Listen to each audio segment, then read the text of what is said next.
microscópica que nosotros podemos tener de las muestras. Los anaerobios en sí son bacterias que están prácticamente en cualquier lugar del organismo y las vamos a poder recuperar en forma muy lenta porque son de lento desarrollo, necesitan mínimo 48 horas a 5 días en medios de cultivo especiales, en condiciones de incubación especiales para lograr llegar al diagnóstico. La importancia de la microscopía dentro de los anaerobios la vamos a ver porque primero que todo nos va a llamar la atención a nosotros en las ediciones de Gram la variedad de bacterias que uno recupera. Son raros los anaerobios que uno recupera un solo tipo de morfología.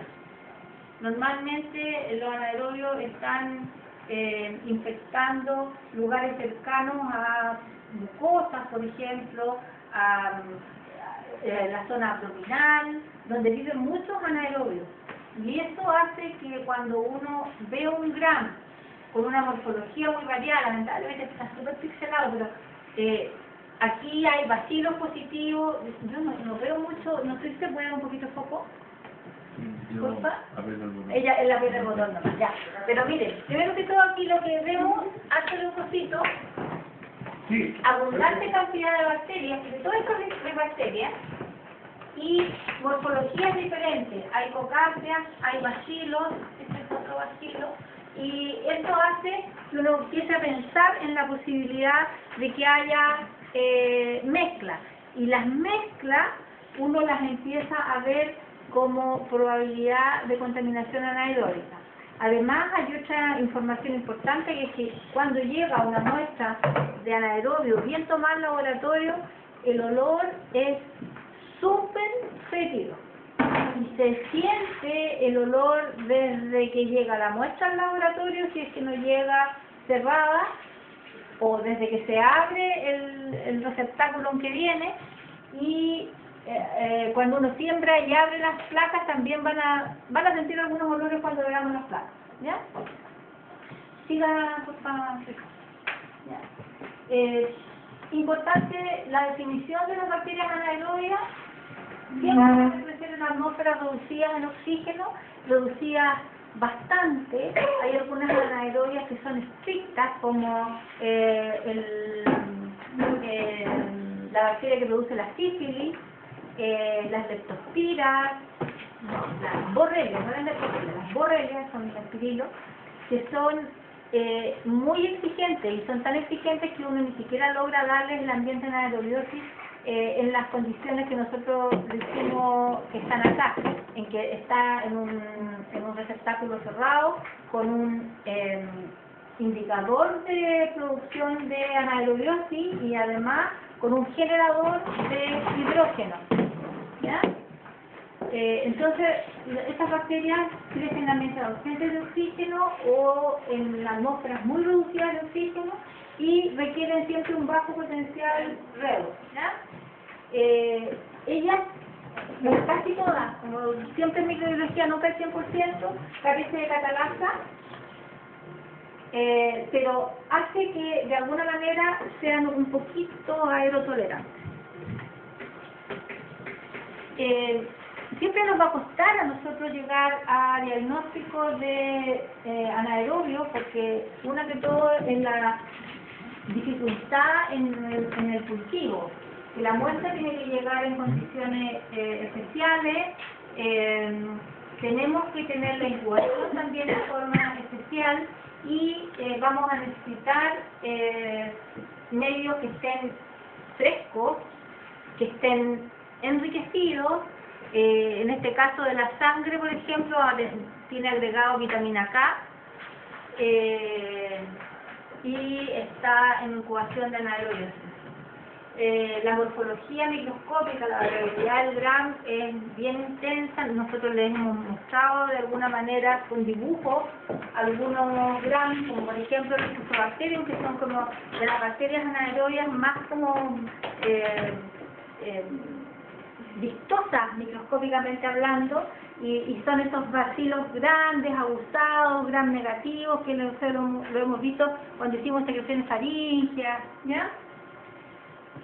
Son metabólicamente poco activos, En algunos lugares, así como de investigación, llegan a hacer diagnósticos por cromatografía. Son lentos en su desarrollo, son lentos en dar sus resultados, son algunas de ellas productoras de pigmento, que son pocas en realidad. En este momento la biología molecular es una de las maneras mejores para hacer diagnóstico de ellos por la velocidad de la biología molecular, especialmente ahora. Por lo tanto, esto los hace ser difíciles de llegar a identificar porque cuesta económicamente bastante llegar a diagnóstico de ellas. Con respecto a la muestra, normalmente se tiene que tomar por aspiración y se tiene que transportar en un medio de transporte especial.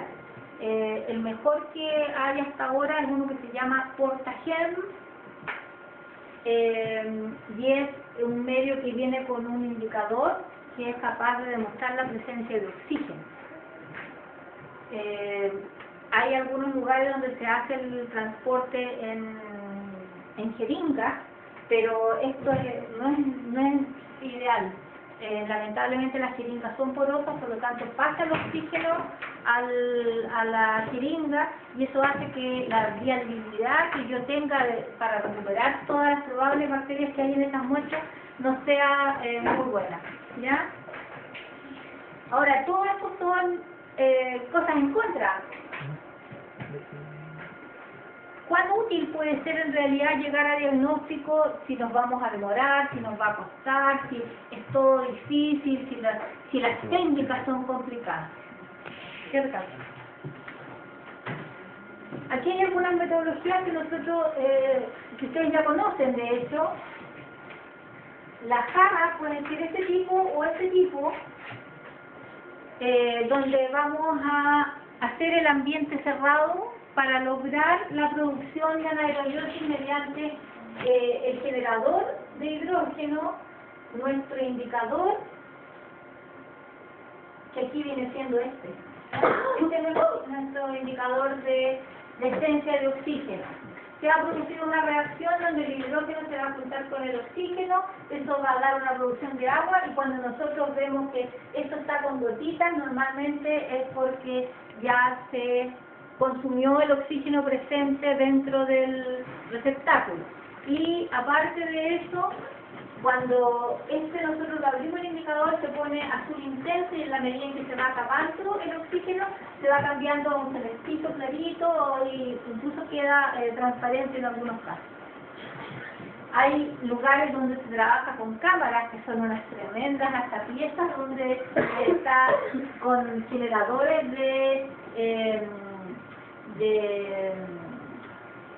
generadores de anaerobiosis dentro de la cámara y la persona tiene que meter como las manos, es todo un sistema sellado muy difícil ya de que nosotros lleguemos a esos niveles. Con tener estas jarritas yo creo que es más que suficiente para nosotros. Dígame, Jaime. Disculpe, ¿podría repetir los indicadores de oxígeno? ¿Cómo se llama la primera jarra? ¿Esta es una jarra? Este es un indicador de oxígeno.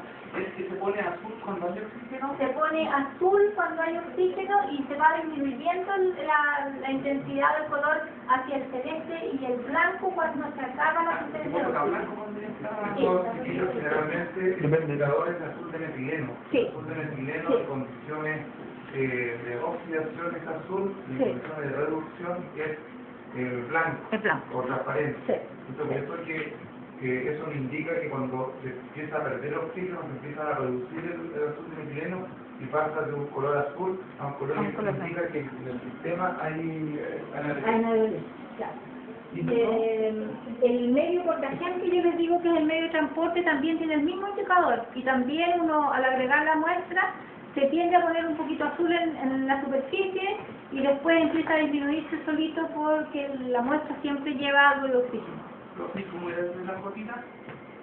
Que cuando se produce esta reacción donde el generador lo que hace es producir hidrógeno, se va a juntar con el oxígeno presente y eso va a formar agua. Y yo esto lo voy a visualizar porque esto se le va a empañar, o esto, que son los ambientes cerrados. Se va a empañar porque se produce agua donde suma el hidrógeno al oxígeno. También podemos hacerlo en estas bolsitas que son transportables, donde tenemos hasta 2 placas o 3 placas que se pueden meter en la bolsita. También tenemos que meterle un generador y un indicador de anaerobiosis dentro de la bolsa. ¿Ya? ¿Otro? Aquí nosotros tenemos otro gram que está un poquito mejor que el otro, pero si ustedes se fijan también, presencia de leucocitos, hay cocáceas gram positivas en cadena, hay bacilitos gram positivos de diferentes portes y hay gram negativos entre medio, ¿ya? Y esto ya nos hace un poco pensar en la posibilidad de varias especies bacterianas. Si nosotros tenemos a ese mismo, le hacemos siempre cuando se pide un cultivo anaerobio, se tiene que hacer un cultivo aeróbico por norma. Al hacer el cultivo anaerobio yo tengo este gramo y tengo resultado a las 24 horas del cultivo anaerobio que tengo una sola especie, obviamente el resto que está aquí son anaerobios. Entonces uno como por diferencias de morfología ya se va dando cuenta que hay muchas especies bacterianas dentro de una misma muestra. ¿Me expliqué bien? Sí. Ya. Es que le di cara de pregunta a Jaime. ¿Sí? A ver, ¿una especie de anaerobio puede presentar muchas morfologías? No. ¿O es que una muestra puede No, presentar la muchas muestra especies de normal anaerobio? puede presentar muchas especies anaerobias. Sí. Ya, vamos. Dentro de las bacterias, obviamente anaerobias, también vamos a tener cocáceas y también vamos a tener bacilos. Y también vamos a tener gram positivo versus gram negativo. Esa diferenciación tenemos grandes grupos. Dentro de las cocáceas gram positivas, el representante de las neisterias de los aeróbicos, en el anaerobio va a ser la Bellonella. ¿Ya? Y dentro de los gram positivos vamos a tener los Streptococcus, que estos son catalasa negativos, y los Streptococcus, que son catalasa negativos. Se repite la prueba y la morfología con respecto al anaeróbico, pero cambian los nombres. ¿Ya? Los dos son catalasa negativos. ¿No? Esto es Streptococcus catalasa negativo, Streptococcus catalasa positivo. Ah, ¿Ya? Y dentro de los bacilos también tenemos gram negativos y gram positivos. Los gram negativos, estos son los que nosotros más le hemos nombrado, son los Fusobacterium, y generalmente nosotros los encontramos sobre el diafragma. Son bacterias que crecen de la cintura, digamos, un poco hacia arriba. Se mantienen como flora normal dentro de toda la mucosa orofaringia, ¿ya? Y los bacteroides están del diafragma hacia abajo. Morfológicamente estos dos son muy diferentes. Estos son estos bacilos largos con las puntitas aguzadas y estos son cocobacilos, son bacilos pequeñitos. Y morfológicamente tanto la probotela como la porfiromona también son similares al bacteroide y son bajo el diafragma. No en el 100%, pero sí la mayoría de las veces. ¿Ya? Entonces, las muestras que tenemos nosotros, por ejemplo, abscesos peritoneales, muestras de heridas abdominales, etcétera, lo más probable es que encontremos este grupo de bacilos gram negativos. Si nosotros tenemos abscesos desde cerebrales hasta orofaringios, pulmonares, lo más probable es que si hay bacilos sean del grupo de los frutos. ¿Ya? Probabilidades, solamente probabilidades. Y dentro de los bacilos gram positivos hay diferencia entre esporulados y no esporulados. Los esporulados son los Clostridium, que hay dentro de ellos hay grupos que son muy conocidos y que están ligados a las enfermedades por toxinas, y hay otros que están ligados a las gangrenas y a las infecciones de vías operatorias. ¿Ya? Los no esporulados, nosotros también morfológicamente los vamos a poder dividir.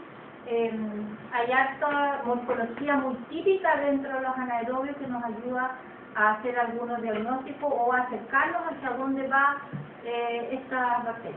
Profe, disculpe. Dígame. ¿El Streptococcus era catalasa negativo? Negativo. ¿Y otro positivo? Sí. Guíense por Streptococcus Pareció y Staphylococcus, por eso los textos Streptococcus son los Streptococcus anaerobios. Los Streptococcus o los Staphylococcus anaerobios.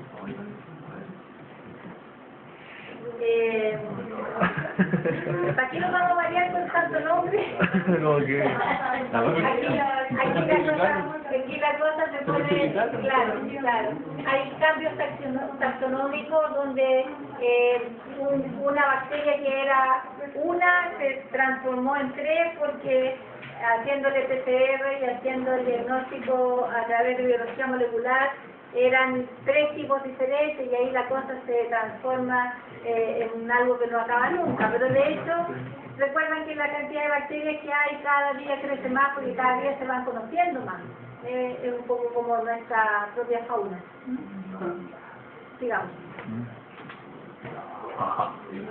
Aquí hay algunas pruebas básicas que nosotros podríamos tratar de trabajar. Como se fijan, hay algunas que nosotros ya manejamos, como por ejemplo la PROA, que si no me equivoco lo usamos en el APNH, el PIB, que también lo usamos, la arginina, la glucosa, urea, ¿ya? Hay muchas pruebas que nosotros que ya utilizamos en la parte aeróbica, que también la podemos usar en la parte anaeróbica.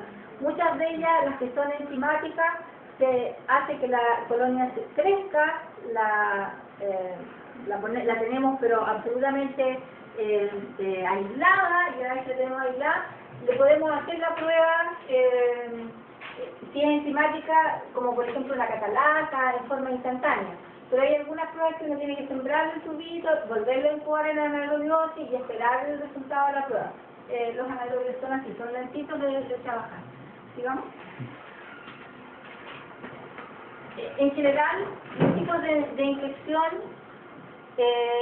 son endógenas que pudieran ser producidas porque sitios estériles se contaminan con anaerobios que están viviendo en piel y mucosa debido habitualmente, yo le diría, trauma, cirugía, y en tercer lugar quizás los procesos inflamatorios en sí, que el proceso inflamatorio en sí es el que hace y ayuda a que pueda entrar la bacteria a un lugar donde normalmente no está viviendo.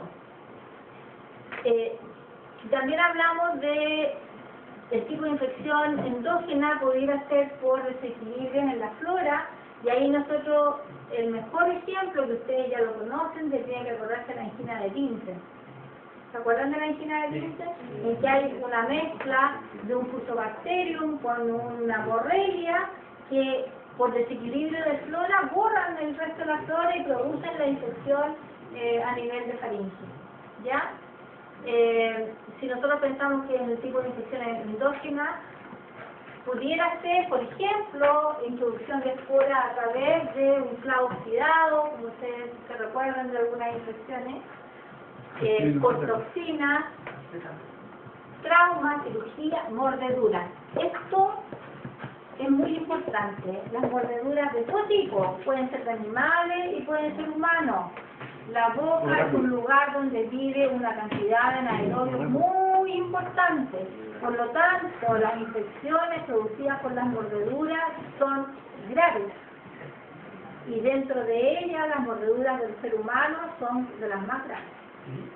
Sí. ¿Cuándo se muerde? Sí.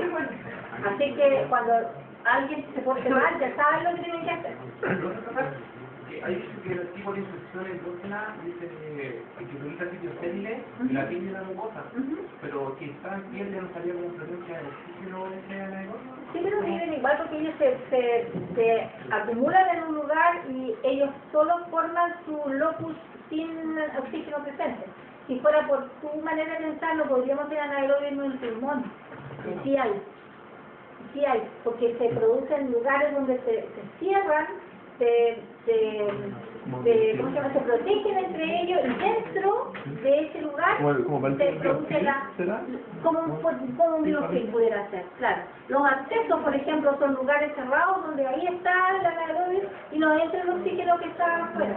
Está produciendo ellos el lugar ideal para que ellos crezcan. Esa es la gracia de los anaerobios.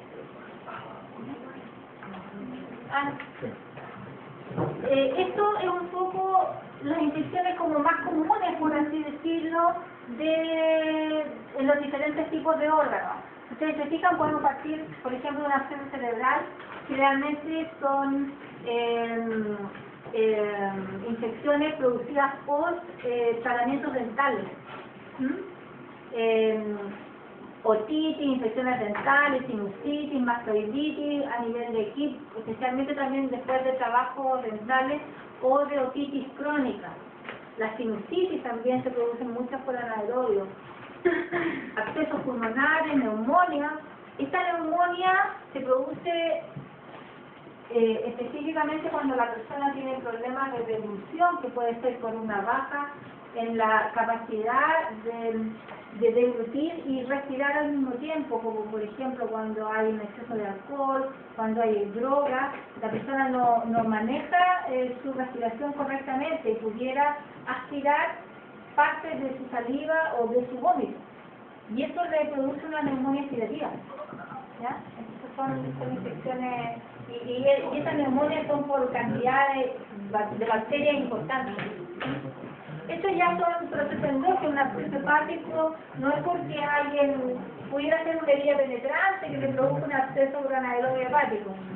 Las peritonitis son porque se producen realmente por apendicitis y o por traumas también.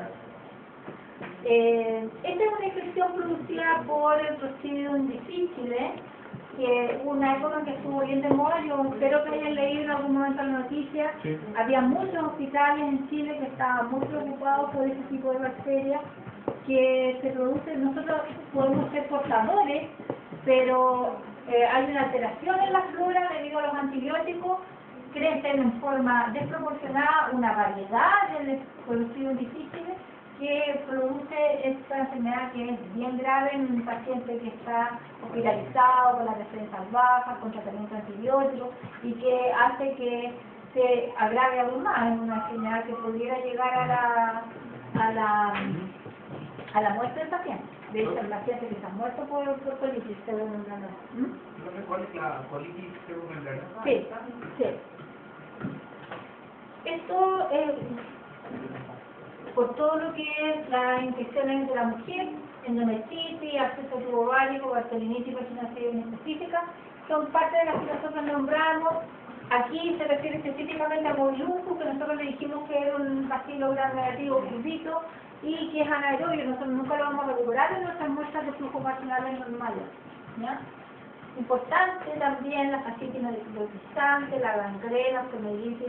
El pie diabético es súper importante en un paciente que está con la defensa baja, que normalmente se va a contaminar con un grupo de bacterias que nunca es una, sino que los pies diabéticos uno recupera 8 bacterias entre aeróbicas y anaeróbicas sin ningún tipo de problema. Y la gangrena producida por los Clostridium. ¿Ya? Sigamos. Busquémosle la ventaja para el microbiólogo. ¿Ya? Veamos qué pasa.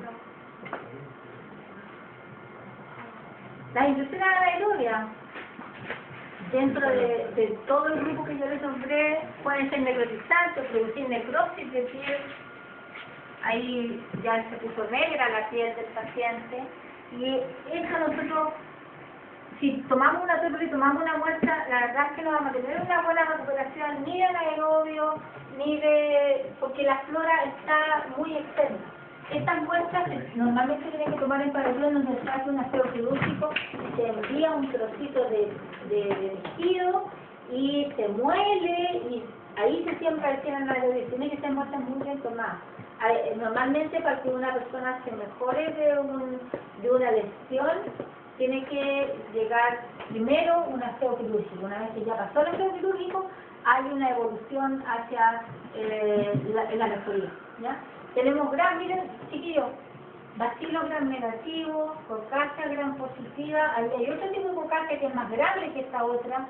Aquí hay como un bacilo largo gram negativo. ¿Se fijan? Estas son variedades. ¿Ya?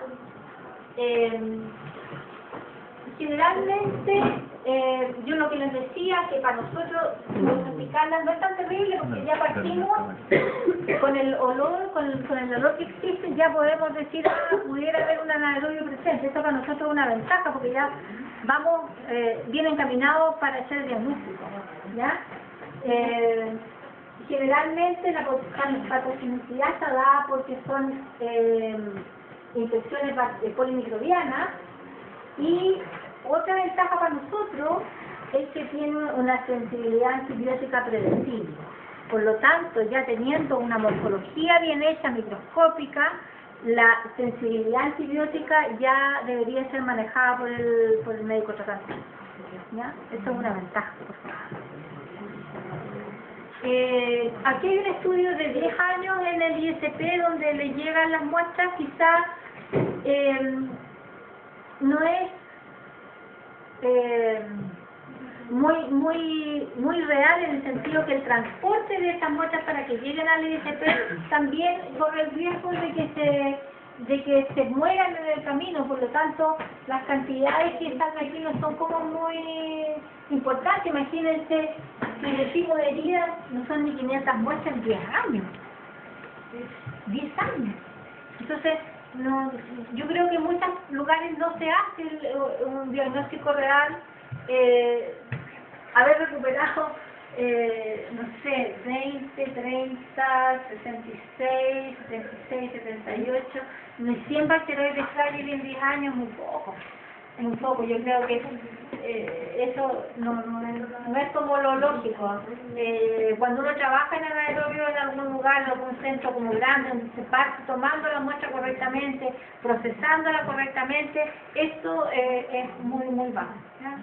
No es representativo para nada. ¿Pronto las muestras tienen que llegar al ICP, no? ¿De estas? No es obligatorio mandar las muestras al ISP. Lo que pasa es que esta colega trabajó muchos años en el ISP y le gustaba mucho la aeróbica y estaba a cargo de la parte de la aeróbica, entonces recibía todo para hacer estos cuadros finales, pero yo creo que no representa la realidad bajo ningún punto de vista. ¿Sigamos? Resistencia a los antibióticos. ¿Se fijan? Tenemos valores de 90 a 0, y eso nos hace como hacer las cosas relativamente fáciles, en el sentido de que sabemos que la penicilina es un buen antibiótico para algunos de estos microorganismos,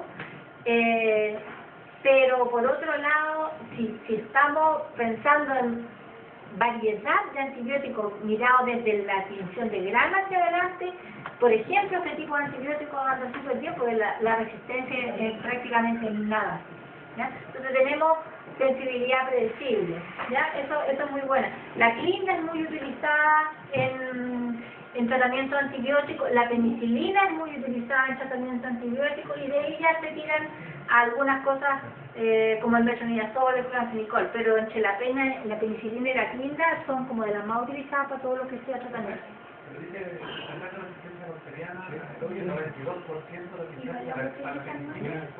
Pero el bacteroide, si tú tienes más cocacias y menos cocobacilos gram negativos, obviamente vas a trabajar con penicilina. Claro, tienes que partir con morfología bacteriana, y de ahí el gran chiquillo da una información insuperable en rapidez, en capacidad de hacer diagnósticos reales. Tienes que creerle a tu plan.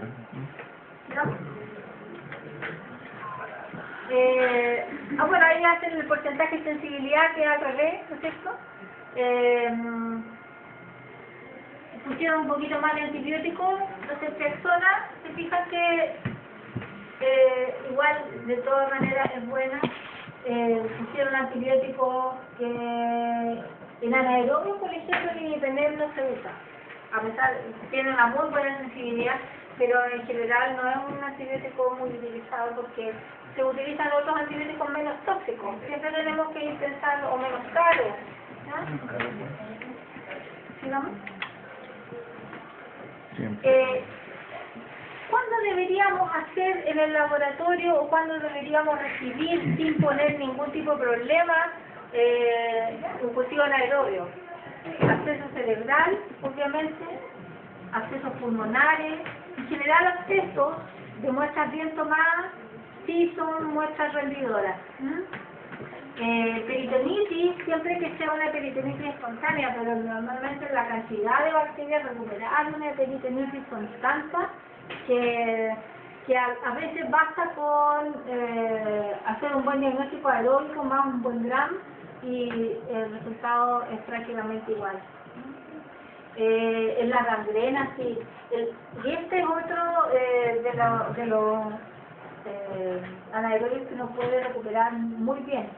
Es una bacteria morfológicamente, la macroscopía muy bonita. Si después pueden, entren a Google y vean en imágenes Actinomyces israeli en imágenes y busquen las colonias. Recuerdan una muela. Uno las mira y se parecen a una muela. Son súper bonitas. Y microscópicamente en el gram también son bacilos gram negativos que son como unos ovillitos. Son muy fáciles de ubicar, no va, pero son de lento desarrollo que normalmente antes de los 7 días uno no las ve las cosas. Entonces tiene que ir a buscarlas de acuerdo a la morfología que vio en la microscopía. En general, uno va a recuperar este tipo de bacterias generalmente, es como lo que más recupera. Yo diría que entre bacteroides, streptococcus, fuso y porfiromonas, como que se las llevan con el 70%. Ah, ¿me sacaron fotos? es que justo puse una foto que le eché a perder la foto, perdón. No me dices cómo fue. Entre bacteroides, streptococcus, fuso. Es que los clostridios no se recuperan tanto, fíjate. Sí, y fuso y esta, y porfiromona por ahí andan el 60%. Sí. Ya, vamos. No.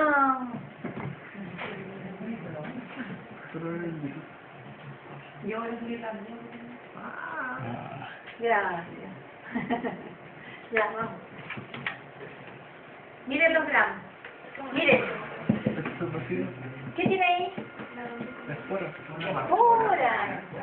Mira, bacilo gram positivo, lleno de bacilo gram negativo, unos grandes, unos más pequeños, unos chiquitos.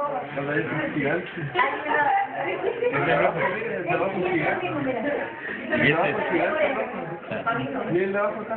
Esto es tremendo. De repente uno le hace grama a una muestra, por ejemplo, de deposición y ve este tipo de cosas. Y no puede creerlo cuando hace un gram de una muestra y ve esto. Es decir, pero ¿cómo puede tener esta cantidad de morfología en una muestra? Y es así, y son muestras así, uno las recupera así. Tal cual. No porque tiene un bacilo gram positivo por un lado, va a ser bacillus. Puede ser, puedes tener aeróbicos y anaeróbicos en la misma muestra. Existe la posibilidad, pero para eso tú tienes que hacer, siempre parte diciendo, el cultivo anaeróbico se parte haciendo un cultivo aeróbico. Siempre. Tú siembras la muestra, o sea, primero siembras tus placas anaeróbicas porque son más enriquecidas, tus placas aeróbicas y tu gram. En ese orden.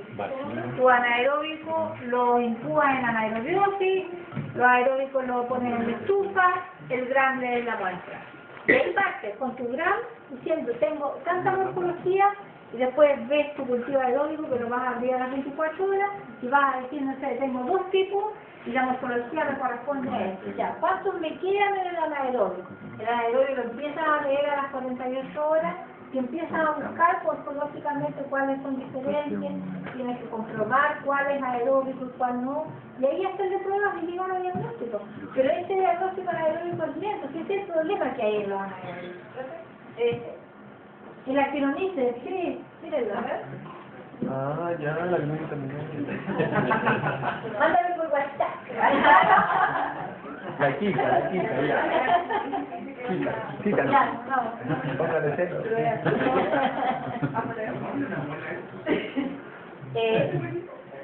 Nosotros siempre cuando recibamos muestras de anaerobio, hay muestras que sí o sí no podemos aceptar. Y no vamos a poder aceptar ninguna muestra que tenga anaerobios dentro de su flora normal.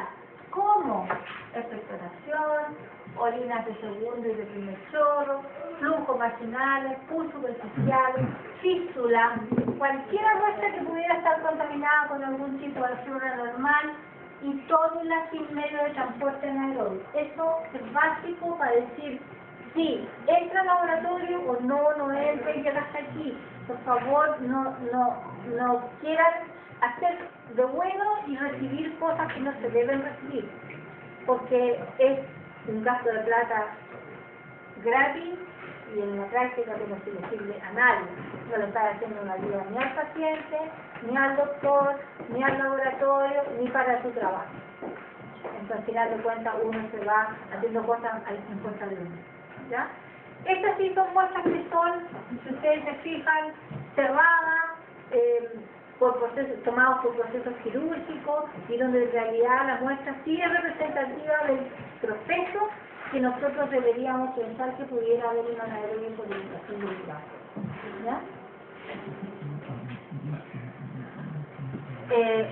Esto es lo que yo les digo que en algunos lugares todavía se usa, pero en la práctica podemos perder mucha cantidad de anaerobios que si lo hubiéramos tomado por las técnicas ideales los podríamos haber recuperado. Así que el medio de transporte anaerobio, que yo les digo, el potassium tiene una duración de 48 horas, es bastante más que esto, ¿ya?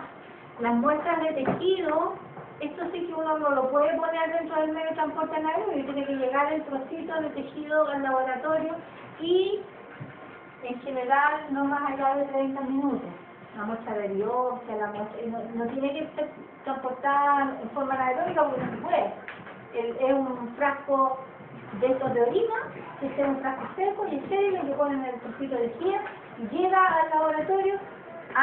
La idea es que cuando lo están tomando, lo van a tomar, llaman al laboratorio, entonces uno ya tiene todo preparado, llega el trocito de tejido, lo muele, lo macera, lo licúa, lo siembra y lo guarda en el bebé. Y eso sí, si uno quiere recuperar, es así, ¿ya? Esto de transportarlo en medio de transporte anaerobio, lo transportan en unos medios que es el tioglifolato, que es un medio hecho para anaerobio, pero la verdad que como metodología no es igual. Como ustedes se fijan, este tipo de muestras normalmente no pueden ser tomadas en un lugar que no sea un hospital. Por lo tanto, este tiempo de transporte que se está dando de 2 a 3 horas es ineficiente, porque siempre si la muestra va a ser tomada en el hospital, no tenemos por qué pensar que nos vamos a demorar 2 horas dentro del mismo hospital en que llegue el laboratorio. ¿Ya?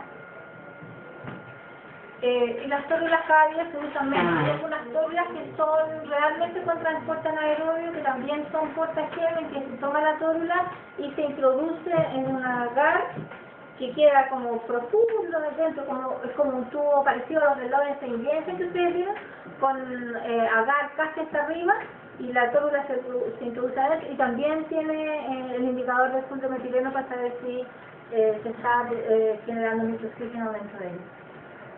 Vamos.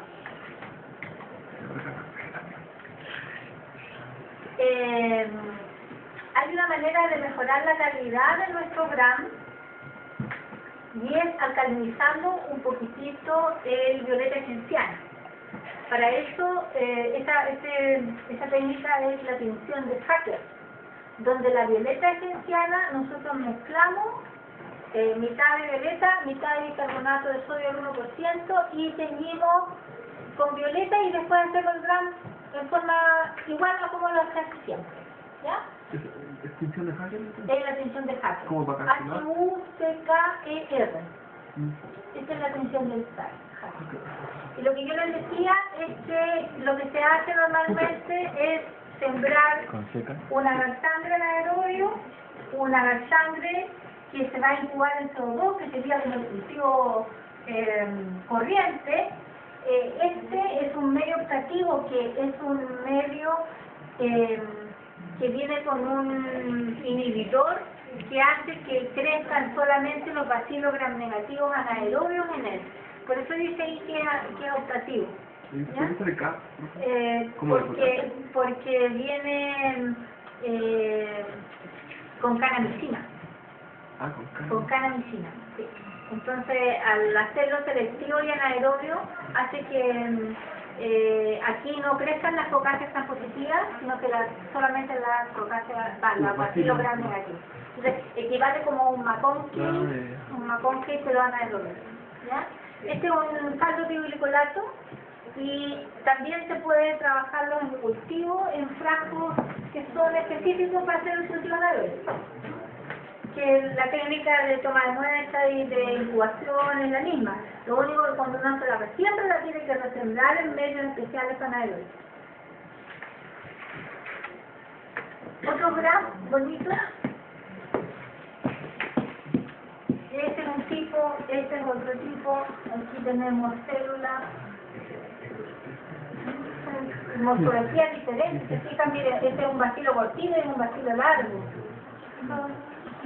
Hace igual, morfologías como diferentes. Se fijan que acá arriba hay uno totalmente nada que ver, como cocácea, ¿ya? Vamos. Me cruzo yo. Va a salir como pingue. Estos son los fusos. ¿Ven? Gorditos al centro, como puntúas en la punta. Y largos, grandes, ¿ya? Estos así de cortitos son más parecidos a bacteroides. O estos asá, ¿ya? Son morfologías de fuso, y estos pueden ser o prebotela o garnerela incluso, ¿ah? Puede ser esto, porque esto puede ser una célula de inflamación. Digamos. Aquí se ven algunas colonias que son características.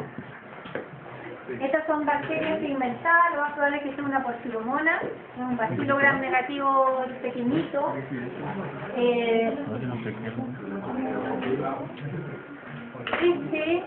No sé si se fijan, es ¿no? Hay algunas colonias que son hemolíticas, estaba buscando que hay hay una bacteria que produce una doble hemólisis, que no la veo aquí realmente, en que hay una hemólisis pequeña y hay una hemólisis como más grande, no sé cuál de las dos hay alguna de ellas, que desde aquí no la veo. La que tiene doble hemólisis normalmente son Clostridium. Son muy conocidos, ve la colonia hace el gram, ve unos bacilos gram negativos, grandotes, que a veces los ve con espora y otras veces no, y gram positivo, dije negativo, disculpen, no, gram positivo, los persiguen son gram positivos. Es por un lado. No. Es que si yo lo veo aquí en una placa de alcance, nunca lo voy a ver por un lado. A no ser que yo esta placa la tenga horas a temperatura, o sea, 100 nanogrados, ahí sí voy a ver después. Sí, Acuérdense que la escuela es un medio resistente y deben quedar en todas las condiciones la escuela no está. Hay algunos diagnósticos que nos sirven, que son pruebas bioquímicas. Yo lo que les decía delante, que la canamicina, por ejemplo, inhibía el desarrollo de las cocáceas. Si yo tengo esta bacteria aquí con un halo acá, lo más probable es que eso sea una cocácea gram positiva, ¿no es cierto? Y así lo mismo se hace con otro tipo de discos, con vancomicina, con colistina, etc. Esta prueba se llama la prueba de la filancia.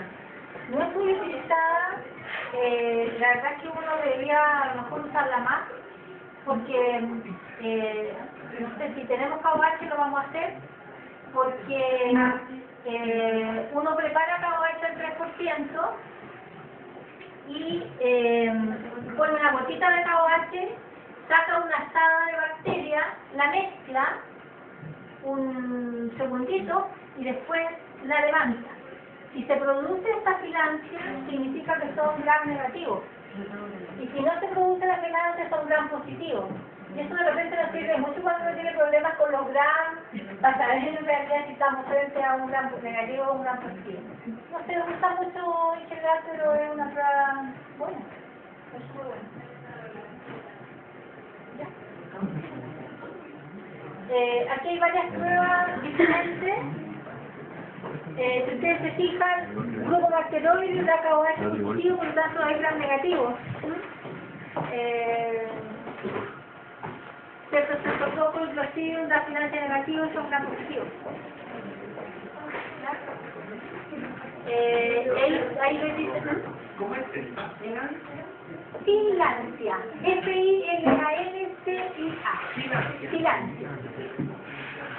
Da Finlandia, aquello. Da o no da Finlandia. ¿Ya? No. También se puede usar esculina. Puede ser o no ser incentivado en su desarrollo por la presencia de bilis al 20% en esta prueba de aquí. Ustedes se fijan, esta es la misma cepa,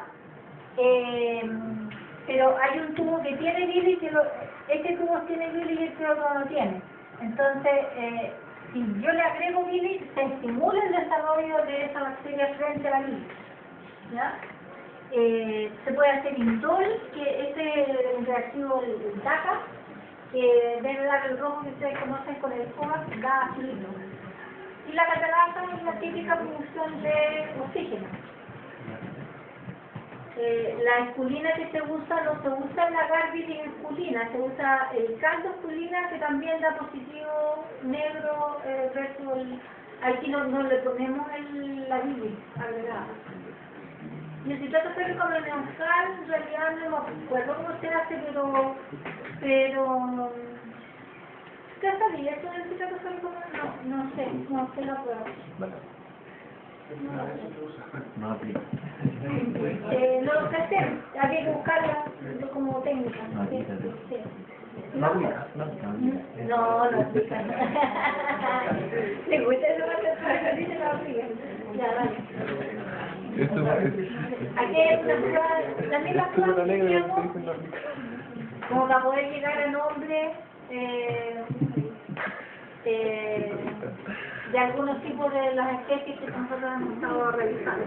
¿Ya? Claro. ¿Sí? Es súper alegre cuando dicen no aplica en el plástico. Estaba esperando Oye, esa... miren esta espora. Esta espora... Uy, ¿por qué se mueve? Yo lo moví. Se movió la bacteria. Lámina. Esta espora es una espora deformante y... No se nos fue ya. Es una espora terminal y deformante. Y con eso muchas veces uno puede llegar al diagnóstico de Clostridium. Pues los Clostridium, la variedad de esporas es alta. Hay algunas esporas que son terminales, como esta, o hay otras que no son terminales, que son subterminales. ¿Depende de la especie o Depende de la especie. Sí. Entonces uno ya dando la información de dónde está la espora puede llegar a saber qué tipo Orienta de la especie. Esta sería una espora subterminal no deformante, se fijan. Y esta es terminal deformante. ¿El botulino? ¿No hay algún caso? Ahora no sé, pero el tétano.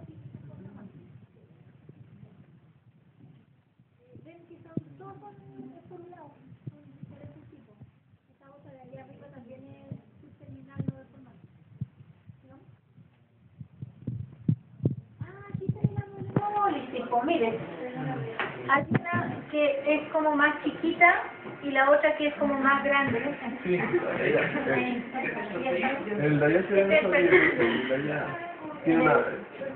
El de más arriba. De acá. El otro. Ah, no sé. Ahí y allá. Sí. Esto es como típica la doble hemólisis, una prueba, pero muy...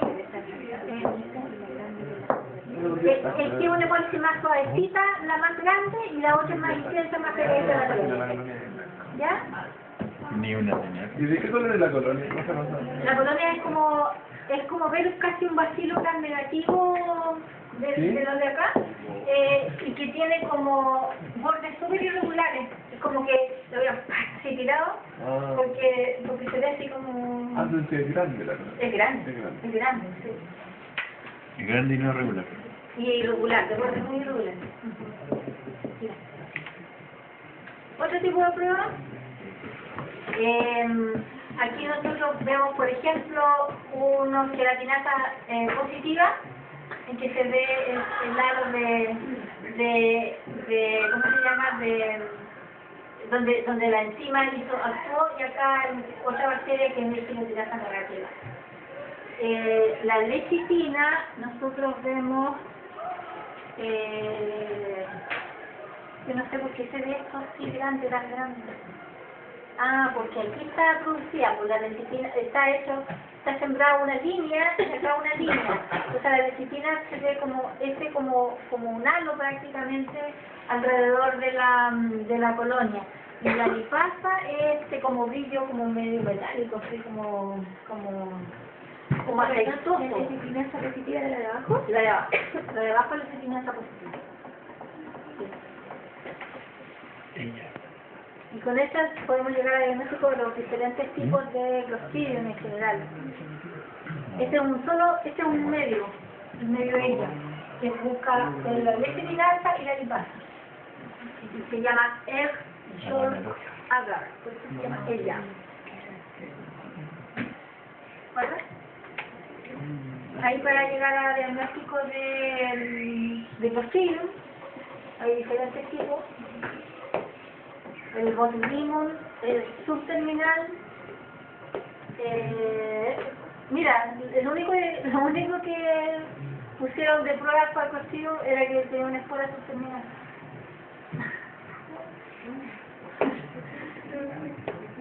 Eso es para que vean que uno en realidad casi no lo encuentra, eso no lo busca. ¿No? Se puede hacer... Esto ya lo habíamos visto, colicimba, vancomicina, canamicina, más prueba de nitrato, con eso podemos hacer diagnóstico entre perfecto y legionela. Pero acuérdense que el de abajo es gran positivo y el de arriba es gran negativo. Entonces, sigamos. Microscopía. Esto, lo más probable es que corresponda a un bífido bacteriano. Si se fijan, es como una mano, unos deditos. Hace como eso, ¿ves? Un anticuerpo. Esto es como su morfología microscópica. Sí, vamos. Gracias. Mejor no. Aquí hay algo como para pensarlo microbiológicamente hablando.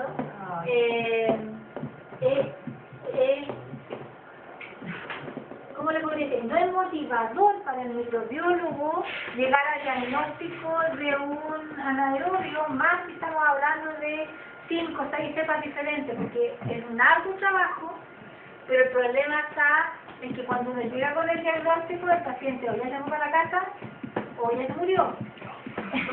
porque normalmente uno al llegar a esos 5 nombres diferentes te demoráis 10 días, 2 semanas, sin problema.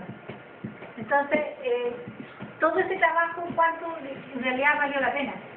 Por eso es que hay que tratar de mejorar los diagnósticos en el sentido de hacerlos como lo mayor rapidez posible, lo mejor posible y sacarle todo el partido posible al gran, porque eso sí da una respuesta que es rápida y que puede llegar a modificar.